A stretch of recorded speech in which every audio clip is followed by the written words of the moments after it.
Thursday, February 19 edition of PFT PM. PFT Live returns in just 4 days, Monday, and then we head to Indianapolis for Tuesday, Wednesday, Thursday, Friday. But until then, it is PFT PM today and tomorrow. Posts around the clock at profootballtalk.com. The dead week before the combine and free agency get rolling, but it never really, truly slows down. As I said to someone yesterday, I go from sleeping with both eyes open to sleeping with one eye open, which is better than not sleeping at all. Speaking of sleep, and I think I'm going to start doing this every time we do a show. It's now 20 days since the NFL became aware of Steve Tisch's ties to Jeffrey Epstein, and no action has been taken by the league. 20 days. I'm going to try to remember to keep a tally and mention it every single day. And I'm motivated to do it today because apparently in the UK, they have a different standard, as evidenced by the fact that a prince was arrested for his association with Jeffrey Epstein. And when you broaden the lens on this, and I know that there's a lot to parse through to see who broke the law and who didn't, but haven't we all at some point encountered in our lives someone that we just knew was trouble, that they just oozed it, that something was off? And when we've been in those situations, haven't we gone the other way? Like, any association with this person is not going to lead anywhere good. I can just feel it. Like, this is not the kind of person I want to be around. This is not a good person. And based on everything we've seen and heard about Jeffrey Epstein, how did people who are supposedly smart and accomplished not immediately realize that this guy was trouble and run the other way? I'll submit to you that many of them realized he was trouble and it was moth to a flame instead of, whoa, I don't want this guy around me. I don't want to be around this guy. This guy doesn't stand for what I stand for. We can only assume that plenty of people decided this guy does stand for what I stand for, and because I'm rich and powerful, I'll get away with it. Across the Atlantic Ocean, that may not apply. In the U.S., the facts are the facts. All right, here's a fact that we knew about, and I'm not surprised. It came out on Wednesday via an announcement from the Paul Allen Trust that the Seahawks are for sale. And we knew this was coming. If you watch PFT Live, if you saw me on the Super Bowl pregame show, if you've read our stuff at PFT, the reporting that first emerged from ESPN that the team would be put up for sale after the Super Bowl, that was followed by the Wall Street Journal report that the Seahawks had been fined $5 million for non-compliance with ownership requirements. And then the league strenuously objected. The story from the Wall Street Journal said the league insists there was no fine. Then the league reached out to me and said, hey, we told the Wall Street Journal there was no fine. It's like, yeah, I pointed it out. Well, say it again, basically. So I did. The commissioner was asked about it the next day. There was no fine. What happened was they were going to fine the Seahawks $5 million for noncompliance, and the Seahawks finally cried uncle and agreed they'd sell the team after the Super Bowl, and here we are. And this is a very simple chain of events. Paul Allen dies in 2018. His trust directs all of his assets to be sold and all of the money given to charity. And it's been a slow process. Part of the reason is there's a lot of stuff to sell: art, multiple sports teams, all kinds of stuff. And the league was compliant with the delay because there was a clause in the lease at Lumen Field that if the team was sold before March of 2024, 10% of the proceeds would go to the state of Washington, and we can't have that. We can't have the state that helped build this stadium get any of the proceeds. No.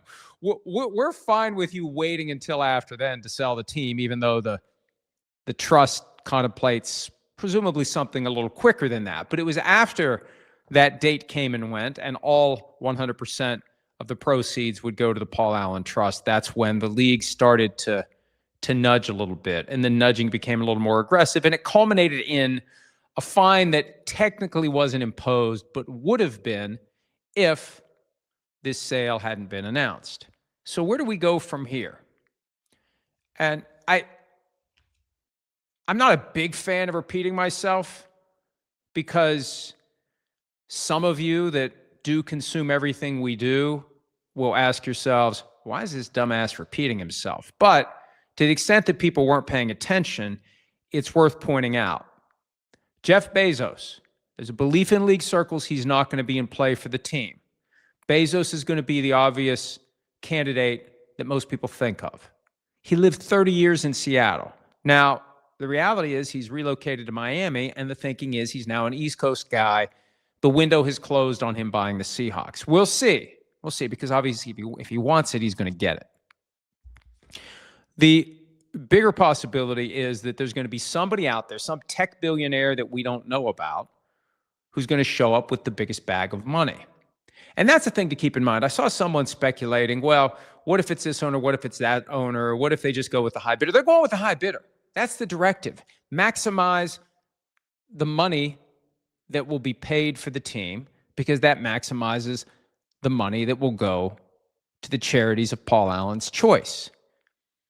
It's almost always the high bidder. It doesn't matter if the league would prefer that someone who's already in the club in the form of minority ownership. Now, it's a lot easier to approve a sale to someone who's currently a minority owner of another team, because that person's already gone through all of the hurdles and steps and procedures to be welcome to the club, even if it's on a limited basis.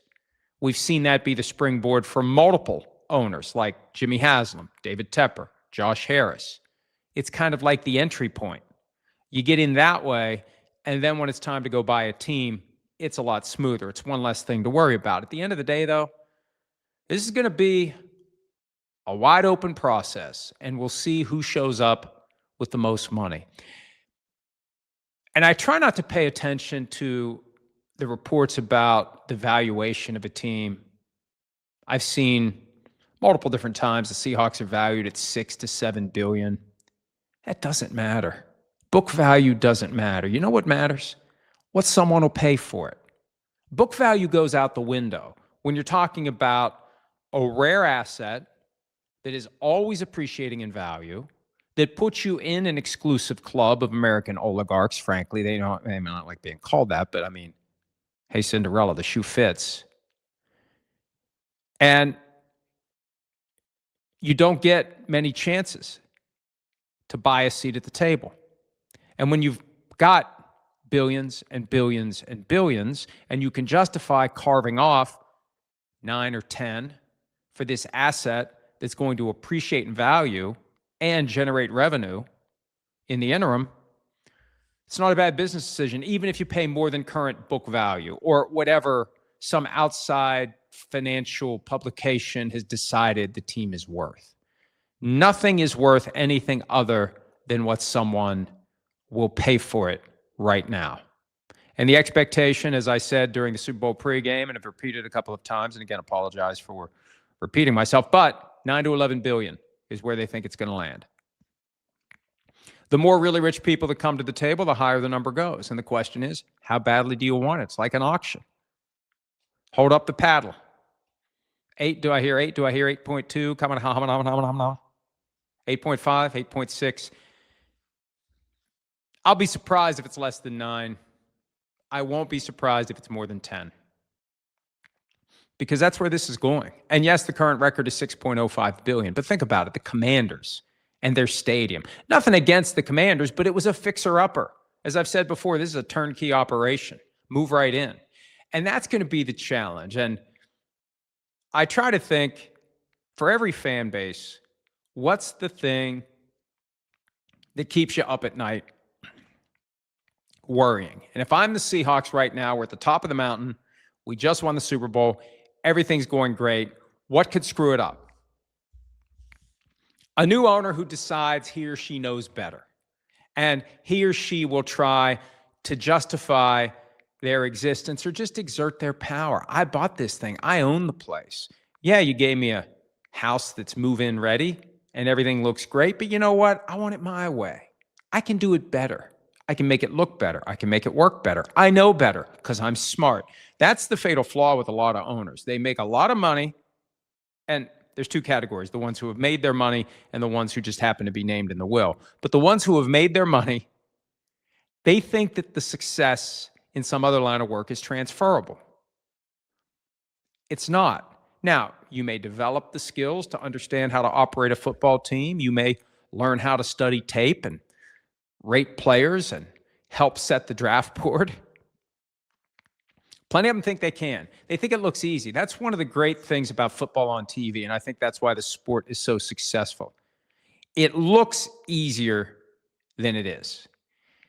And I think people in the sport try to make it seem harder than it is. And the truth is somewhere in the middle.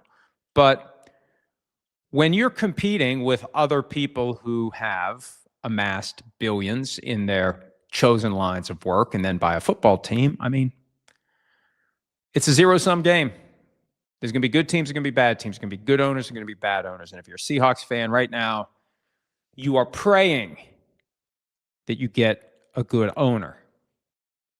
And there is no test for a good owner. The test is, how much money does that bag hold?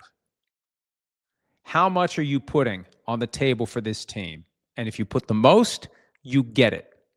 No matter what you know or don't know about professional football, no matter how involved or not involved you're going to be.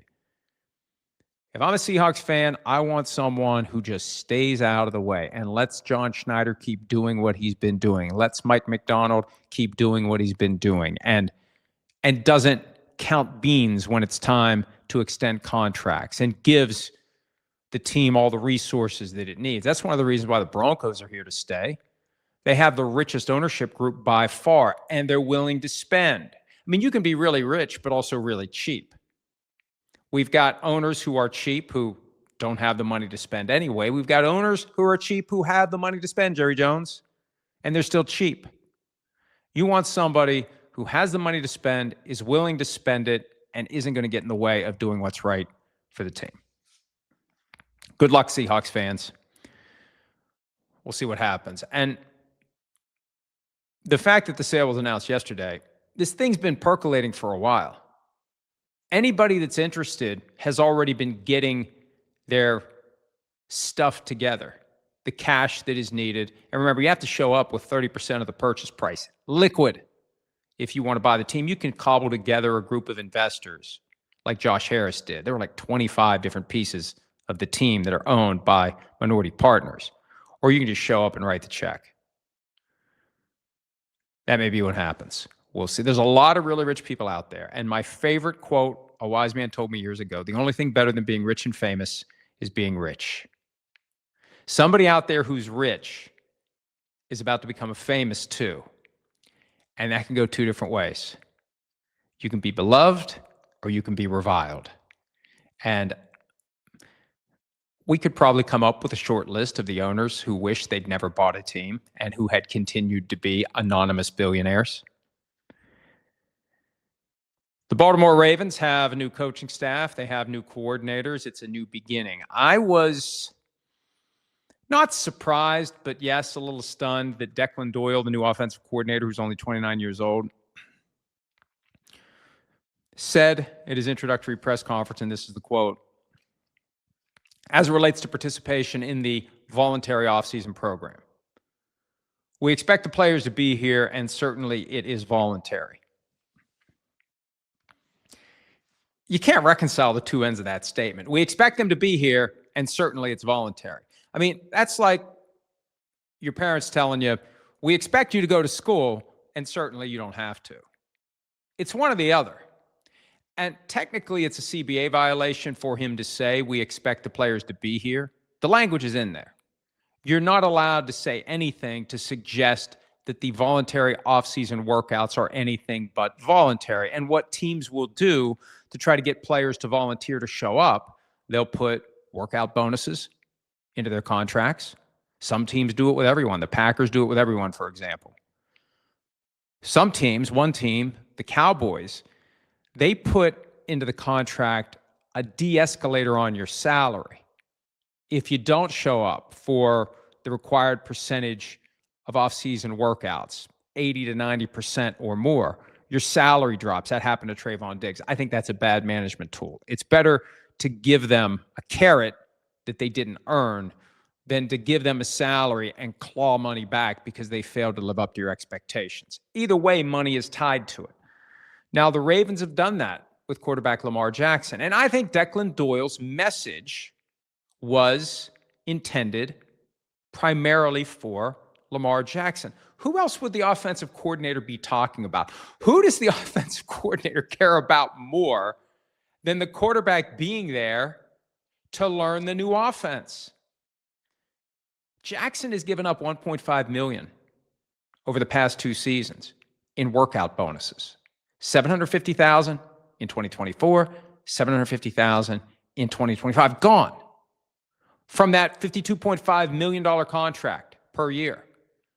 Not that it's a huge difference, but it's still $750,000 gone because he didn't show up for enough of the voluntary offseason workouts. So what's he think about that message? And this is all coming at a time, and I know Ravens fans don't want to hear it because this is the thing that makes them stay awake at night wondering what's going to happen. What does Lamar Jackson think about the change in the coaching staff? What does he think about the hiring of a first-time head coach who is a defensive coordinator? What does he think about the hiring of a 29-year-old offensive coordinator? What does he think?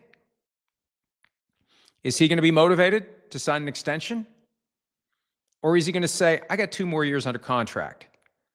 I'll just put in my 2 years. I'll make, I think the number's $104 million, and then I'll become a free agent because I have a no tag clause in my contract. 2 years from now. And I know as the NFL goes, that's a long time. 2 full seasons, that's a long time. But it's a short time in the grand scheme of things. Snap your fingers, and Lamar Jackson will be a free agent unless he signs a contract. And Steve Bisciotti, the owner of the team, said in the press conference regarding the firing of John Harbaugh that they want to get something done before the start of free agency. And if they don't, they'll do a restructuring. Most of these contracts now contain a clause that gives the team the ability to restructure. You used to have to go to the player and convince the player to do it. And some players would say, I'm not doing it. But we're giving you the bulk of your salary now in the form of bonus. I'm not doing it. Give me something else because you want it. You want it, so I want something more to do it. These contracts now have a clause, for the most part, if not 100% damn close to it, that gives the team the right to take that salary for this year, like what we saw the Chiefs do with Patrick Mahomes. You take a big bloated salary, you cut it down to the minimum, and you spread out the money. You turn the rest of it into a bonus, and 20% of the excess above the minimum salary hits this year's cap. 80% goes to future years.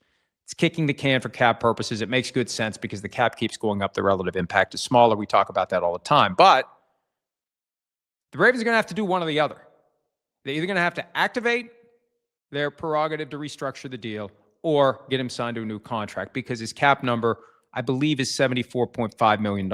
I think that's the number for 2026. Whatever the number is for 26, it's the same for 27. And ultimately, as I said, Jackson has the power to walk away in 2 years if he wants to. He also, and because he doesn't have an agent and doesn't really talk to anyone, there's no one to fill the void when we're curious about what Lamar Jackson is thinking. He could. I'm not saying he will. He could say, I'm ready to move on. Time for a change. It's good for you. It's good for me.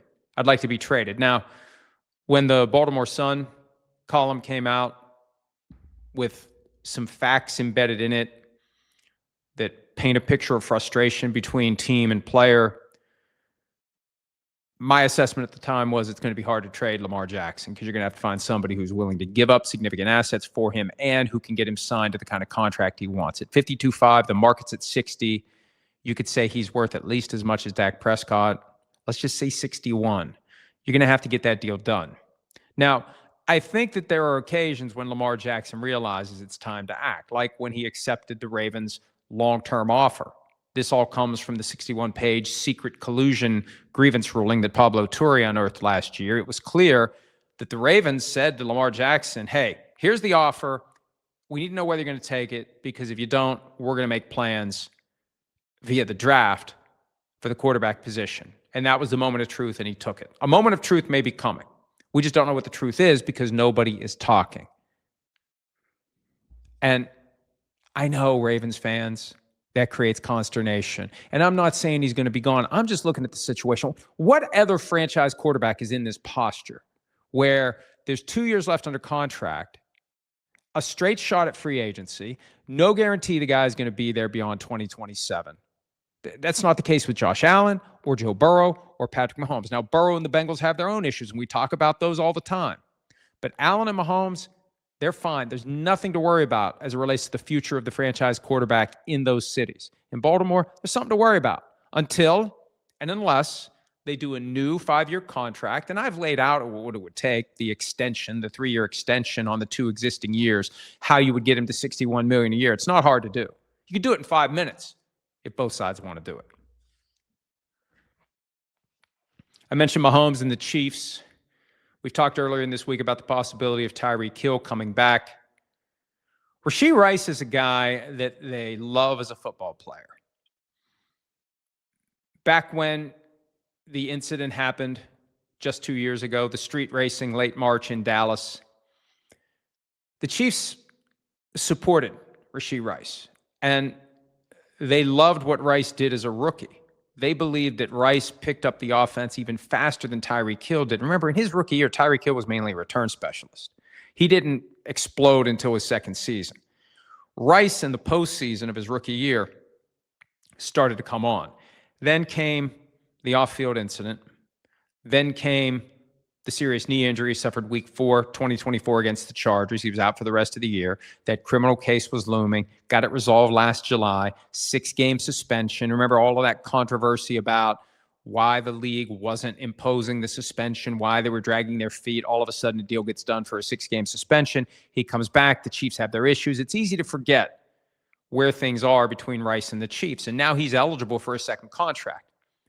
Back in January, there was a domestic violence allegation that emerged on Instagram. The league is investigating that.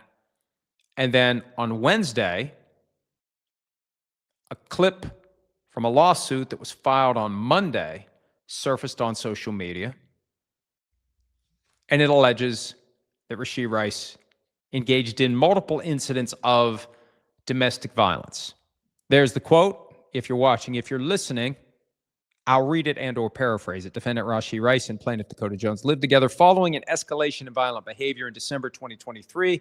Defendant Rashee Rice strangled plaintiff Dakota Jones at their shared home in Victory Park, Texas.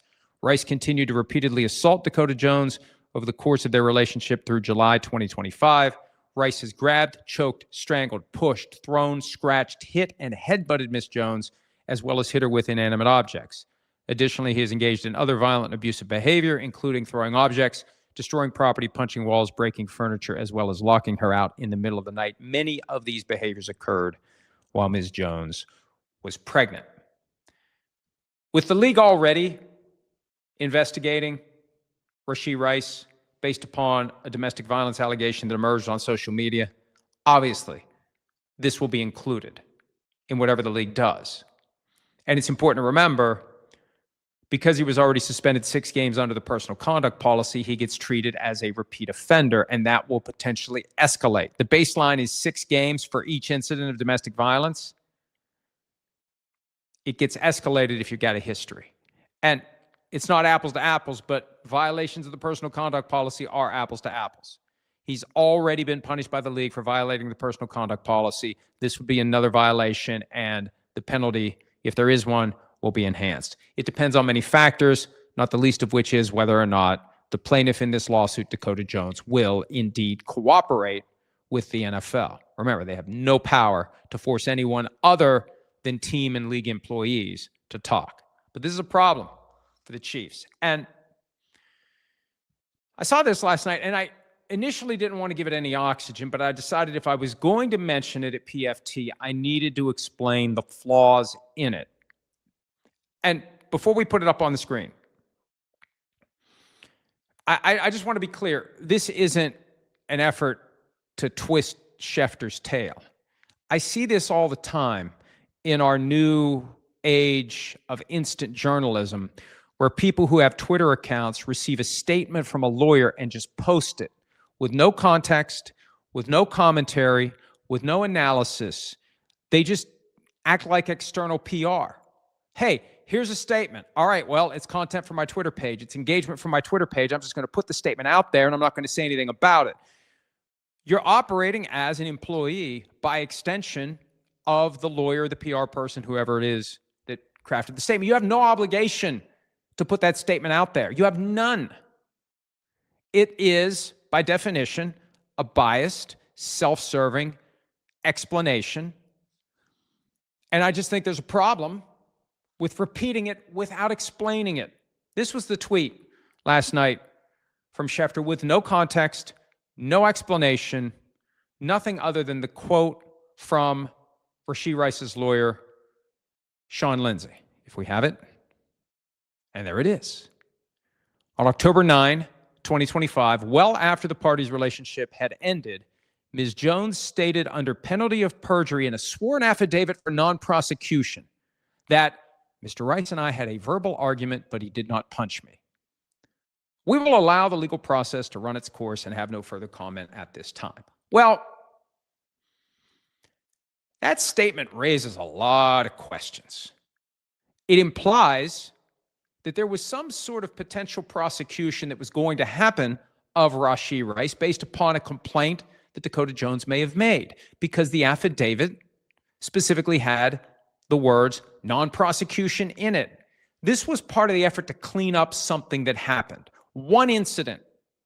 He claimed, or she claimed, excuse me, that Rice had punched her, and then she said it was just a verbal argument.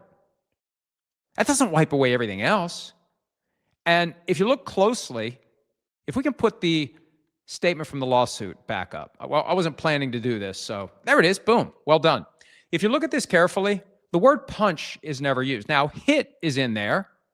Headbutt is in there. Grab, choke, strangled, pushed, thrown is in there. Punched is never in there. So the statement, self-serving, predictable. This is what lawyers do. There's no lawyer other than Al Pacino in the film And Justice for All gets up in court and says, my client is so freaking guilty. No one says that. They always defend their client. That's why they're there. That's how the system works. Cherry-picked one incident where apparently the police were involved, apparently there was going to be a prosecution, and apparently Dakota Jones, for whatever reason, backed off and said, he didn't punch me. It was just a verbal argument. That's not a get-out-of-jail-free card on this. And I just don't think we as reporters should be in the business of passing that stuff along, because people will see it and think, oh, it's nothing. It's all bullcrap. There's nothing there. It's a money grab. It's all made up. She committed perjury. I mean, that statement specifically says the affidavit was signed under penalty of perjury. Okay, what are you going to do? You're going to get her prosecuted for perjury? Is that what you're saying? I just don't like it. I don't like it. I don't like the statement, and I don't like the fact that we as reporters will put those statements out there without putting them into context. And if you're not capable of putting them into context, don't put the statement out. All right, moving on. Now that the coaching carousel has stopped spinning, the quarterback carousel is next. And I've been meaning to talk about this. I've been meaning to write about it. It came up this morning because I decided to write something about Malik Willis, because I think he's one of the more fascinating prospects as free agency approaches. His numbers in limited play over the past 2 years with the Green Bay Packers are eye-popping. Passer rating of over 134 in 11 appearances with, I believe, 3 starts. 6 touchdown passes, no interceptions, over 10 yards per attempt. He has been incredible, but he hasn't played very much. And he's an unrestricted free agent. So I broadened the lens and I looked at the teams that may be looking for starters in free agency, the free agents who will be available, at least the ones worth mentioning. Apologies to the ones who won't be mentioned, and the guys who may be cut or could be traded. So as I see it, these teams could be, won't definitely be, but could be in the market for a veteran starting quarterback in free agency, which begins in less than 3 weeks. The Jets, the Steelers, the Browns, the Colts, the Raiders, the Vikings, the Falcons, and the Cardinals. That's 8 teams. It's 25% of the league. I'm not saying all of them. You know, the Browns, we don't know what they're going to do. They have Deshaun Watson. They have Shedeur Sanders. They have Dylan Gabriel. We don't know what they're going to do. They may go off the board and bring in someone new. They got a new head coach. We don't know what they're going to do. The Jets have Justin Fields under contract. They're probably looking for somebody, and I won't be surprised if Fields is gone. I'll talk about him in a second. The Steelers, I'm told, want Aaron Rodgers back. If they're willing to wait for Aaron Rodgers, that takes them out of play in the early stages of free agency for any of the veterans that are going to be out there. The Colts presumably want Daniel Jones to come back. He's recovering from the torn Achilles tendon. All indications are he'll be back, but we'll see. The Vikings need someone who will compete with and maybe supplant J.J. McCarthy. I mentioned the Raiders. They've got Geno Smith under contract. They also hold the first overall pick in the draft. They may end up with Fernando Mendoza and Smith. I'll talk about him in a second as well. The Falcons have Michael Penix Jr., but he's recovering from a torn ACL. Will they want a veteran bridge to the moment when Penix is ready to go? The Cardinals, they have Kyler Murray. They also have Jacoby Brissett under contract, I believe, but they could be looking for someone new, given that they have a new head coach and given that GM Monty Austinfort for the first time has a chance to go out and try to find a starting quarterback. I think that reality that Austinfort and former head coach Jonathan Gannon inherited Kyler Murray's contract, that saved Austinfort. It didn't save Gannon. So the free agent options, the significant ones. I mentioned Malik Willis, Aaron Rodgers, Daniel Jones, Russell Wilson, Marcus Mariota, Joe Flacco, Tyrod Taylor, Kenny Pickett, Zach Wilson, and Jimmy Garoppolo. There are others. Carson Wentz. There are others. You can find them. It's easy to Google it. You'll find them. Not an overabundance of veteran options. And some of those guys already expected to go back to where they played, like Rodgers and Jones. Now, the other category is the guys who could be cut or if their teams can pull it off a trade. Cousins, and I keep seeing reports that Cousins will be released. When they redid his contract in January, it was clear he will be released. The way that his new contract reads, it creates a 2-day window, March 11 and March 12, for the Falcons to cut him. If they don't, every penny for the remainder of his salary becomes fully guaranteed through the remainder of his contract this year and next year. What Kirk Cousins did was reduce his salary so that when they cut him with a post-June 1 designation, they'll have a lower cap charge to carry until June 1. And in exchange, they ensured he's going to be released by guaranteeing the rest of the contract if he's on the roster as of March 13. He will be cut. He will be available. I think he's a very intriguing option, even though he got a little salty with me at the scouting, or not the scouting combine, but at the Super Bowl. I think he was awesome last year when he played. A year removed from the torn Achilles tendon, he looked as good as he did before he suffered the injury. And one of the reasons the Achilles tendon dragged him down in 2024, he's not a guy who musters the velocity and the power with his arm. He uses more of his body. When the base is screwed up by virtue of the torn Achilles tendon, it's harder to muster the power that you need, and you start putting stress elsewhere on the body, and it just beats the hell out of you. And we saw the performance dip. We saw the arm strength not where it needed to be. Now that he's healthy, he can still sling it. And they had some big wins down the stretch. They beat the Bucs. They beat the Rams in prime time. He's going to get paid. Won't be a long-term deal, but he's going to get paid. I mean, why wouldn't the Jets want him for 1 or 2 years? I don't know why the Steelers aren't thinking maybe Cousins gives us a little better chance to win than a 42-year-old Aaron Rodgers would. Tua Tagovailoa, likely going to be cut. We've been talking about him. A trade will be very hard to pull off. Kyler Murray, I think, will be cut. Justin Fields, I mentioned him earlier. I think he'll be cut. And Geno Smith, this one's kind of strange because about 2/3 of his salary for 2026 is already guaranteed. The rest of it becomes fully guaranteed on the third day of the league year. I could see them keep him as the bridge to Fernando Mendoza. I don't think that's impossible. They could trade him. They could, in theory, cut him. But they owe him $16.8, I believe, is the number already for 2026. It's another $8 million or thereabouts that becomes fully guaranteed on the third day of the league year. I don't know what they're going to do. And we've been so focused on Mendoza to the Raiders, I think people have lost sight of the fact that they still have Geno Smith under contract. And it's not like a ridiculously crazy number. And yeah, he could be the guy who just gets things rolling while they get Mendoza ready.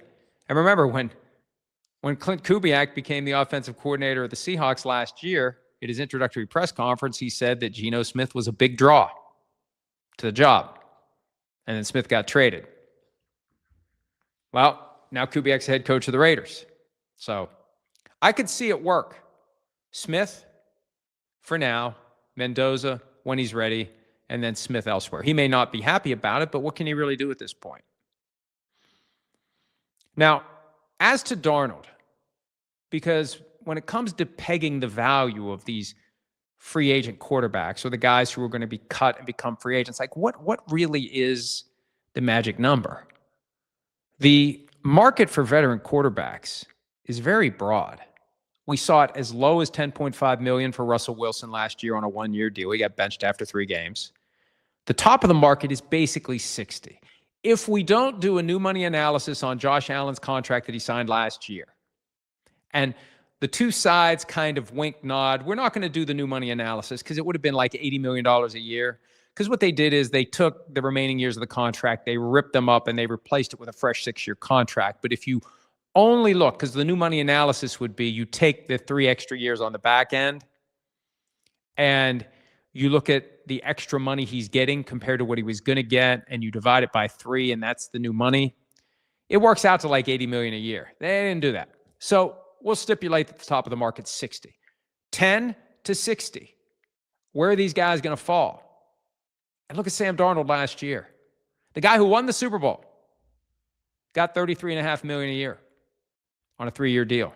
In hindsight, he should have insisted on a 1-year contract. Now, maybe he tried, but he didn't have the leverage because he had one team that wanted him. We talked about that last week. Everybody wants to drag the Vikings for not keeping him. Steelers could have had him. Raiders could have had him. Other teams could have had him. Nobody wanted him except the Seahawks. So they offer him $100.5 million on a 3-year deal with a significant amount of it guaranteed.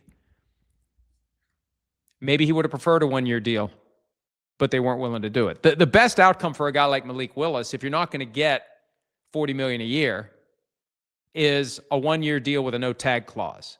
But if you have the leverage to get a 1-year deal with a no-tag clause, you probably got the leverage to get a $40 million contract on a multi-year deal. I don't know that Willis is willing to bet on himself. I think he'd probably like to go somewhere where he knows he's going to be for multiple years and develop some consistency and continuity. But those are the parameters, 10.5 and 60. And you got, I don't know how robust of a class that's going to become free agents. You got the possibility of guys like Aaron Rodgers doing a sweetheart deal like he did last year. He got $13.65 from the Steelers, and he unlocked another $500,000 in incentives that were based on how far the Steelers got. They made it to the playoffs. He got another $500,000. So it ended up being $14.15 million for 1 year. Is he going to do a deal like that again with the Steelers or whoever he would sign with? That's a factor. And then Daniel Jones last year only got $14 million. So we don't know what this market's going to bear, but what's the most important position? It's quarterback. And this is why I'm so fascinated by Malik Willis. What we've seen from him during his 2 years in Green Bay when he's had a chance to play suggests he could become a superstar. We just don't know, and we won't know until he's grinding it out week in and week out. He got injured late in the year last year. Could there be durability issues? But you typically only find a franchise quarterback in the draft, typically in the top of the draft. The Tom Bradys are extremely few and far between. That's what makes it such a compelling story. Usually it's a first-round guy, and in the first round, it's a flip of a coin as to whether or not he pans out. Here's a guy who has played, and in the time that he's played the past 2 years, we got to set aside Tennessee. I just think that was a bad fit for both sides. But based on what he did in Green Bay, how do you not get excited about what he could do? And if multiple teams get sufficiently excited, that could drive the number up. So the quarterback carousel is going to begin to spin. And we'll see where it goes, and we'll see who ends up where when the dust begins to settle. But that's coming. Combine next week. And then there's 1 week before the 2-day negotiating window begins. We've still got the franchise tags to be applied. Daniel Jones is the only one who potentially would get tagged, and I don't think he will, but we'll see. But quarterbacks, critical to any NFL team, and there's going to be some quarterbacks on the move. Jayden Daniels, the Commanders quarterback, not on the move. I just want to address this briefly before I wrap up, because I can't get a straight answer on whether or not Jayden Daniels is going to Saudi Arabia for the March 21 flag football tournament. He was announced weeks ago as one of the captains of the 3 teams that will be participating. And when we talked to him at the Super Bowl, the issue came up during our 10, 11-minute interview. And he said, as to whether he's going to Saudi Arabia for the flag football tournament, I don't know yet. And I forgot about it at the time because we were just doing the car wash of interviews. But then it dawned on me last week, hey, wait a minute. They said he's going, and he said, I don't know yet. What's really going on here? And I still can't get a straight answer. I've reached out to his representation multiple times, no response. I've done some other work on this, and I've kind of come to the conclusion. And look, if the folks who are in a position to tell me what's going on aren't willing to tell me, and Fanatics' position is he's all in. Fanatics is putting this thing on, and I've heard from folks there who said, yeah, he posted a promo video on his Instagram story. He's all in. Why won't he say it then? Why won't he say, I'm definitely going? Why won't his agent respond to my emails? And I've been very polite, and I've been very respectful, and it's like, I'm just trying to figure out what's going on here. I think that Daniels is kind of hoping the team tells him not to go, and the team doesn't want to tell him not to go, but they're kind of hoping he'll choose not to go. Because I don't think any team wants to get in the way of a guy getting paid probably a significant amount of money to participate in the various things Saudi Arabia is currently doing that entail throwing a bunch of money around to bring athletes and entertainers straight to the country for performances. And look, it's just flag football. The risk of injury is low, but the risk is still there. And you've got Tom Brady, who was hyping this thing up in a podcast appearance with Logan Paul. It's going to be real football. It's going to be real competition. It's going to be intense. It's going to be better than the Pro Bowl. That's a low bar. But somebody said to me recently, if Tom Brady was still an active NFL player, there's no freaking way he'd be doing this. There's no way he'd be doing this. He'd be doing anything to distract from the task at hand. And I think this is the inner conflict. If I'm Jayden Daniels, and if it's me, or if he was my son, my nephew, my friend, my cousin, my brother, my client, my concern would be he's got a very important year coming up. After 2026, he's eligible for a second contract. 2024 was awesome. 2025 was injury-riddled and a disappointment. You had a team with high expectations that won 5 games. A trip to Saudi Arabia, taking on an incremental risk of injury, small as it may be, at a time when your full focus should be getting ready to have the season of my life and elevate the team and position myself for a contract that falls closer to 60 than 10 when it's time to get paid. I don't know what they're paying. I think there's been some reporting about what Brady's getting. I don't know what the players are getting. The ones who are going are getting enough to get them to go. But the Jayden Daniels factor, I mean, if it was me, if it was my son, I wouldn't do it. And I feel like he kind of doesn't want to do it, but it's hard to say no to the check. And man, it would be nice if the team told me not to do it. And from the team's perspective, we really don't want to be a jerk to this guy. He's the future of the franchise. He's the face of the franchise. We don't want to get in his way of making some extra money, but man, we really wish he would choose not to do it. We'll find out soon enough. It's 30 days away, March 21. I assume it's going to be televised. I don't know what time it'll be, time change and all that, but we'll see whether or not Jayden Daniels there. And maybe at some point between now and then, we'll get some clarity. When we do, we'll share it with you.